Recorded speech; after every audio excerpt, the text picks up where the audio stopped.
CM Chandrababu Naidu ने रायलसीमा में Telugu Desam party की कामयाबी और अगले इंतखाबात में मुकम्मल फतह का आज़म ज़ाहिर किया। उन्होंने कहा कि अवाम ने हालिया इंतखाबात में ज़बरदस्त जोश व खरोश का मुजाहरा करते हुए कड़पा में 10 में से 7 नशिस्तों पर तेलुगुदेशम पार्टी को कामयाबी दिलाई। नायडू ने इस कामयाबी को अवाम की हिमायत का सबूत करार देते हुए अगले इंतखाबात में तमाम 10 नशिस्तों पर जीत हासिल करने का आज़म ज़ाहिर किया।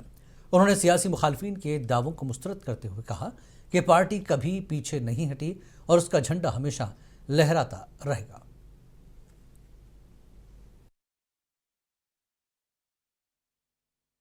మనందరి విధానం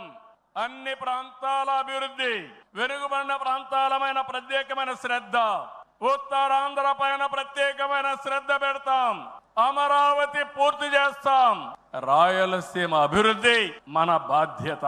సమగ్ర అభివృద్ధి మన విధానం అయితే వెనుకబడిన ప్రాంతాల అభివృద్ధి పైన ఎక్కువ ప్రాధాన్యత పెడతాం సాగునీరు ఇవ్వడం ద్వారా సీమలో స్థితిగతులు మార్చాలని మొదటి సంకల్పం చేసిన వ్యక్తి ఎన్టీఆర్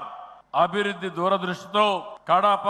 కర్నూలు అనంతపురం జిల్లాల్లో ఫ్యాక్షన్ అంతం చేశాం తెలుగు గంగ కేసీ కెనాల్ హంద్రి నీవా నగరి గాలేరు ముచ్చుమర్రి ఈ ప్రాజెక్టులు పూర్తిగా చేపట్టింది పూర్తి చేసిన పార్టీ తెలుగుదేశం పార్టీ రాయలసీమ ముఖ చిత్రాన్ని మార్చిన పార్టీ తెలుగుదేశం పార్టీ 30 ఏళ్ల క్రితమే ఇజ్రాయెల్ నుంచి డ్రిప్ ఇరిగేషన్ తీసుకొచ్చి 90%తో సబ్సిడీతో